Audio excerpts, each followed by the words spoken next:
Rosalie Gillis-Madden. I'm with Perennia, and today I'm standing here with Sophia. Introduce yourself. I'm Sophia DeLong, and I work at Anderson's farm in the Gaspereau Valley. We're valley famous for our corn.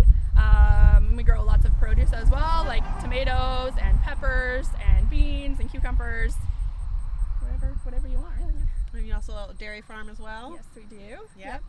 Sophia approached us back in the spring asking some really great questions about cover crops, and so we thought we would try a few different things. So one of the problems that they're trying to overcome here is that there's a lot of weeds in between the black plastic rows. And there's a lot of erosion and it's pretty mucky.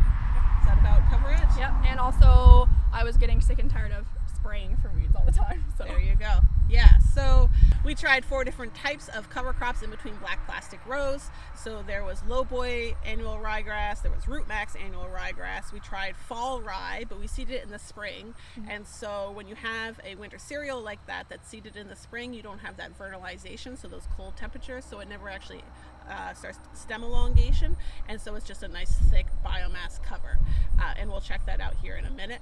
And then our 4th treatment was white clover. So we tried seeding this across 6 different rows. We tried 3 of those rows seeding it in one way and 3 of it seeding a different way. So 3 of those rows it was broadcast and then raked in, and then the other 3 rows it was just broadcast and kind of left. So the seeding rates that we tried here, the annual ryegrasses, both of them went on at 30 pounds an acre. So that's not 30 pounds across an entire acre. We took the row width, so about 2.5 feet, and then the area that we were seeded, and then kind of did a bit of calculation to figure out how many grams we needed to cover that area. So 30 pounds an acre for the annual ryegrass. It felt like not very much. Not very much. I wasn't sure it was going to actually work, but it did. But it took a while to establish. So maybe if we were to try this again, we might boost up that seeding rate just to get it to establish a little bit faster. Because it did take probably a good month before the grasses were anywhere near to the same amount as the weeds, and then a little bit after that for the grasses to become more than the weeds. I see. Okay. Yep. There you go. And then we tried fall rye at 150 pounds an acre. And how'd you feel about that? That established much faster? So the fall rye was the one to establish the quickest for sure. Interestingly enough, I thought that one was going to be my favorite because it did cover and it was super thick. But then halfway through the summer, maybe about the time we hit our drought, it actually just started kind of dying off, and right now it probably has the least coverage comparative to the other ones that started slower. Okay. Yeah. So we'll take a look at some of those so you guys can get some up-close view of that. And then the last one was white clover at 14 pounds an acre. And what do you think about the white clover? The white clover is probably my least favorite. It's finally now getting established to where there is more white clover than the weeds, but it didn't offer the same amount of coverage that the other grasses did. Can you talk a little bit about some of the maintenance that went on of these laneways? Yeah, sure. So at the beginning, nothing. We just watched it grow. And then probably after about maybe 2 or 3 weeks, we did the first mow. So I actually started using like a whipper snip, and then moved on after that to a push mower. What did you like about whipper snipping or not like about whipper snipping versus the push mower? So with whipper snipping, it did a really good job, but I was nervous to hit some of the plants with the whipper snipper, and also it was very time consuming, which it didn't take more time than having to necessarily spray or hoe, but I was trying to think of some ways that maybe we could make this a little faster maybe. And so with the push mower, I did all 6 rows, which are kind of maybe 2.5 feet by I think 300 feet. I did it in maybe like half an hour. Just kind of ran down one side and ran back up the other side, and it cut it very even. And I liked that. With a push mower, you had to do it much more frequently, whereas with the whipper snipper, you could take time, maybe once a week. Push mower probably 2 or 3 times a week. Oh wow, that frequently? Yeah. Okay. But still faster than weeding. Still much faster than weeding. Yeah. Still faster than weeding. And I liked it much better than spraying. I didn't actually mind the maintenance if I didn't have to spray. Another one of the interesting things about doing this here at Anderson's is that you can see how these cover crops did with multiple different species. So we'll go through and we'll look at some of what they have here. They have tomatoes. We're standing in between some peppers and some beans. And then also next to us there are some cucumbers where maybe you didn't like those cover crops with the cucumbers so much? Yeah, not so much. There was a lot harder to maintain with them vining out. At the beginning it did fine as we could just, go along as with the rest of the standing stuff. But the minute it started to vine out, it got a lot harder to maintain in looks, but also practically it was harder to pick them. Harder to pick them because they were hard to find. Hard to find, yeah. And I actually feel some of the weeds probably stunted some of the vine growth, maybe. But yeah. So these cover crops went on as the beds were being shaped. So that was about the last week of May. So Anderson's farm stand is open August to October. So they don't have an early market that they're trying to hit. They're just trying to have produce available for August when it opens, and so they seed a little bit later that some of the other mixed vegetable farms in Nova Scotia might do. But they're trying what works for the system, and that's the message with cover cropping is that it's really good to look at what a bunch of different farms do and then kind of tailor that to what might actually work for your farm. So what works here may or may not work for you, but it's worth seeing what other people are doing. So here we have root max next to tomatoes, next to peppers, and next to beans. Sophia, how did you feel about the root max in those crops? I was super happy with it. I really like how it looks, and I really like how it was able to kind of minimize the amount of weeds that we had over time.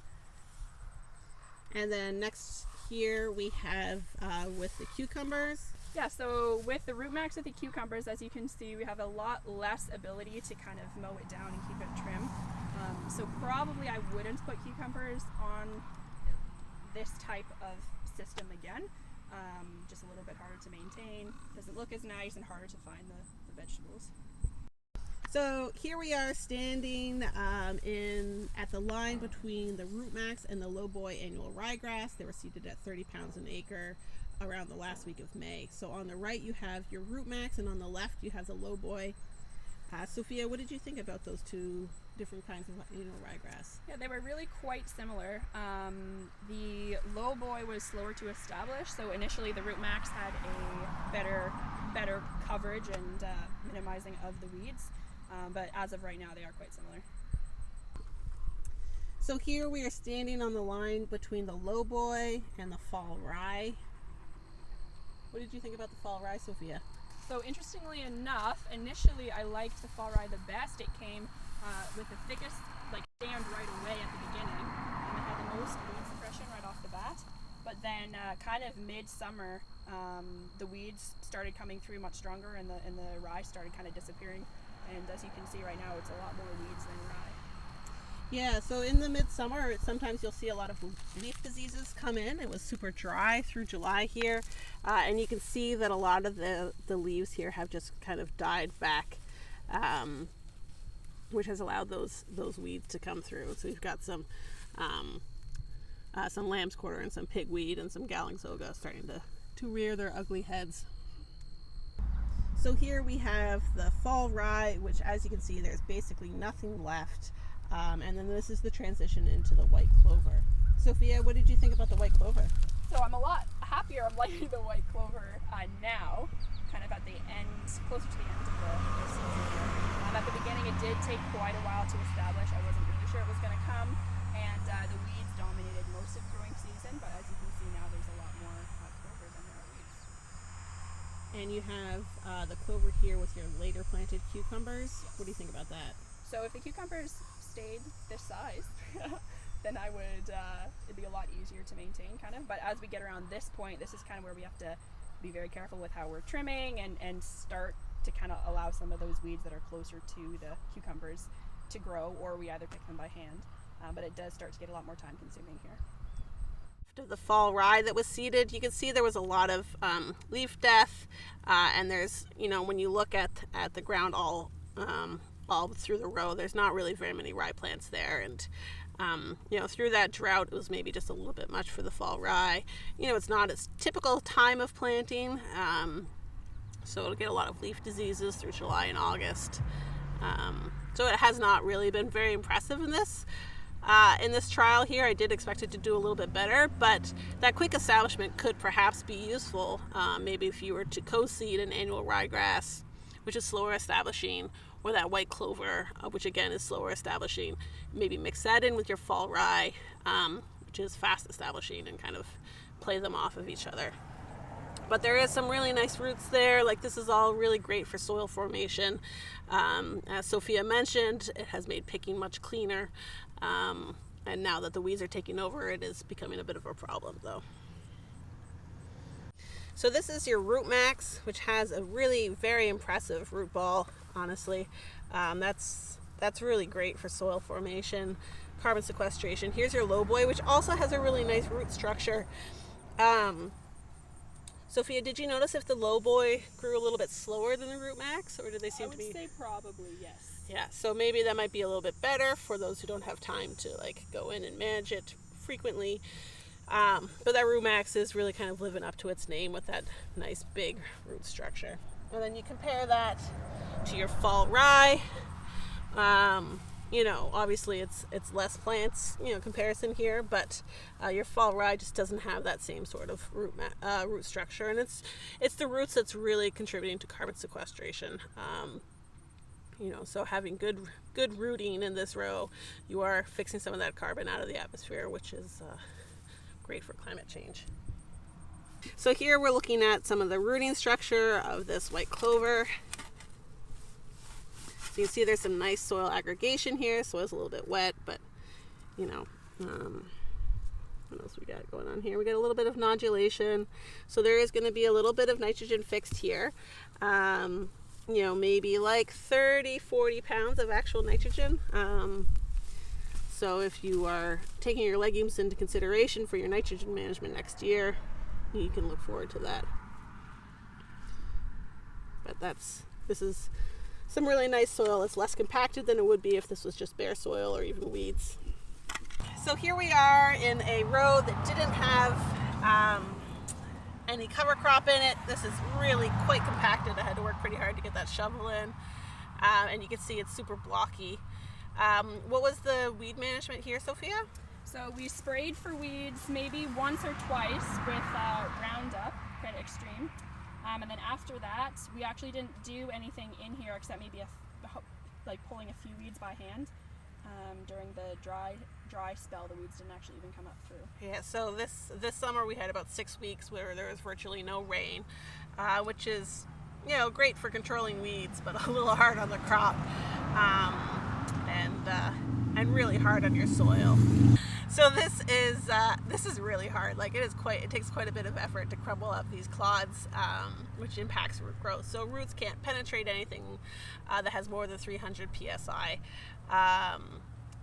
That's how much a tip can break through is it has 300 psi of pressure it can exert. But if you have something that's compacted, the roots can't grow in that. And then you compare it to where those cover crops were. And you had some really nice, it was easy to get the shovel in, and you had that nice root growth, which is keeping the soil microbes happy.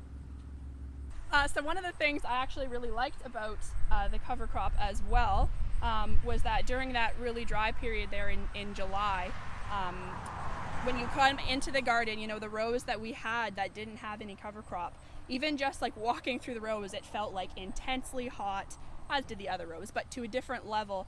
This kind of felt like you were walking through like a desert, and it was just radiating this like dryness. Whereas walking through the rows with the cover crop in it, yes, it was still very hot and dry, but even for the pickers, they were able to sit on something that was green and lush and comfortable, and it kind of felt like there was still moisture over there, whereas over here, did not feel that way.